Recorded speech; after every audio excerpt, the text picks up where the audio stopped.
Après la Fashion Week il y a quelques semaines, vous avez voulu nous parler de mode, mais aussi de son influence et de tout ce qu'elle nous impose. Alors, d'abord, ça veut dire quoi, bien habillé pour vous? Ça veut dire être dans notre temps, enfin, avoir le jean qu'il faut, le haut qu'il faut, les baskets qu'il faut et tout. Moi, je pense que les gens qui sont, entre guillemets, pour mal habillés, pour les autres, ils ont peut-être tendance à moins avoir d'amis, moins être sociables et pas aller vers les gens, ou même les gens ne vont pas vers eux. Et c'est ce qui fait qu'après que les personnes comme ça, elles sont toutes seules et après on dit qu'elles sont, en gros, qu'elles sont pas dans la mode, enfin elles suivent pas la mode et qu'elles s'en fichent quoi. Personnellement, je trouve qu'au collège, il n'y a pas vraiment grand monde qui est pareil. Vous êtes tous en jean basket quand même. Oui. Moi, pas tout le temps. Souvent, je suis plutôt en jogging. Parce que c'est plus pratique, c'est plus ample. Après, selon le groupe de personnes, par exemple, on a les sportifs qui vont plutôt être en jogging, basket. On a les personnes qui vont beaucoup plus s'intéresser à la mode, qui vont essayer de s'habiller d'une façon plus élégante, plus accrochante à l'œil. Et selon le groupe de personnes avec qui on est, on va s'habiller d'une façon différente. Est-ce que c'est intéressant cette question de la différence finalement? Est-ce que par exemple, vous préfériez au collège qu'on impose l'uniforme? Ah non. À la fois oui et non. Parce que c'est bien, parce qu'au moins personne se fera rejeter parce qu'il est mal habillé par rapport aux autres. Mais en même temps, tout le monde est à peu près pareil et c'est ça la diversité. Ouais. On nous dit tout le temps que si on était tout le monde était pareil, ce serait un peu barbare à la fin. Donc si on nous impose l'uniforme, ça reviendra à dire que être tous pareils, c'est en quelque sorte bien. Je suis pas exactement d'accord. Parce que pour moi, l'uniforme à l'école, c'est intéressant parce qu'on ne crée pas de distinction entre les personnes. Tout le monde est sur un pied d'égalité. Après, en dehors de l'école, tu peux t'habiller comme tu veux. Il n'y a pas de problème. Tu ne vas pas forcément être jugé. Laura et Eudes, vous avez dit un mot important tous les deux. Vous avez parlé d'égalité. Est-ce qu'il y a aussi un problème de marque au collège? Et donc, est-ce que finalement, ça ne voudrait pas dire qu'il faut avoir un peu d'argent pour être bien habillé? Si, ça veut dire ça, ouais. Si, parce que les vêtements, genre... qui sont un peu tendance, et justement c'est les plus chers et oui, parce que comme c'est tendance, c'est ce que les plus populaires ont et c'est ce qu'on veut, enfin c'est ce que les personnes veulent quoi. Et donc si on n'a pas ça.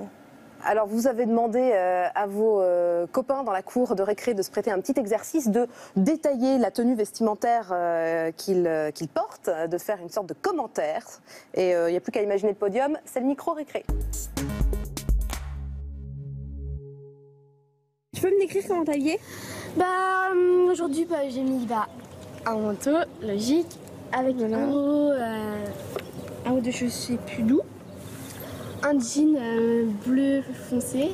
Aujourd'hui, je suis habillée avec un short, des collants, des chaussures noires, un t-shirt blanc et un pull court. Je suis habillée en survêt parce qu'en fait, j'ai un club de foot et on achète des survêtements là-bas et tout. C'est vraiment cool.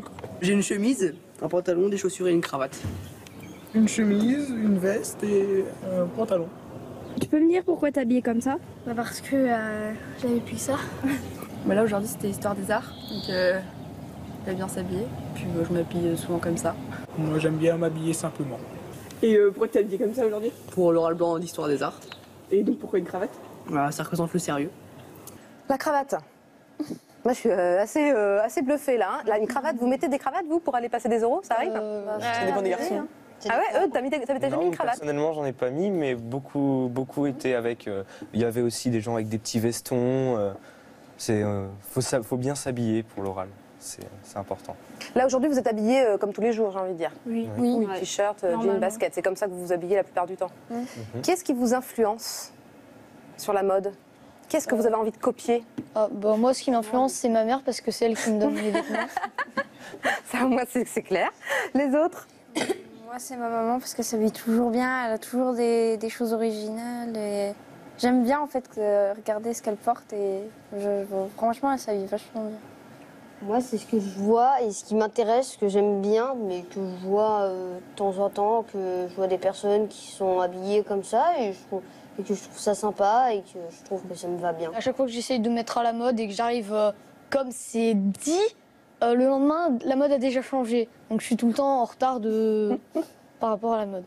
Et en fin de compte... En fin de compte, je m'habille un peu comme je veux. parce que ça me saoule. Et vous suivez un petit peu les blogs, justement, les blogs de mode? Ouais. Les youtubeuses et sur Instagram et tout, les photos. Tu peux me montrer un petit peu peut-être sur le smartphone si t'en as. En youtubeuse, il y a Enjoy Phoenix. Ouais. Ou Camille, non? Non, pas moi. trop. Alors, je sais pas si vous savez, mais avoir un blog, ça implique beaucoup de travail. Et on va vous embarquer dans les coulisses, justement, d'un blog professionnel qui enregistre quand même 300 000 visiteurs par mois. Ce sont des experts de la mode masculine. Bah oui, parce que vous aussi, les gars, vous avez besoin de conseils. Avant de retrouver notre invité, le créateur Jean-Charles de Castelbajac, portrait de blogueur mode avec Juliette Chapalin.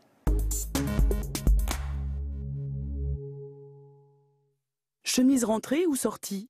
Comment assortir ses souliers? Faut-il vraiment porter des chaussettes rouges? Des questions essentielles auxquelles répondent les experts de Bonne Gueule. Un blog de mode pour hommes, aux 2,5 millions de vues par an. Rendez-vous avec Lucas pour une séance de brainstorming sur canapé. Aujourd'hui, j'ai décidé de mettre à jour un article sur les bottines et sur les boots en général.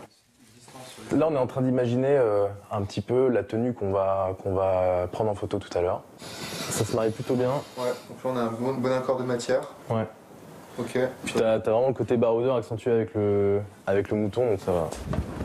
Pour éviter le faux pas, direction la salle d'essayage, où Geoffrey nous donne un petit cours de style.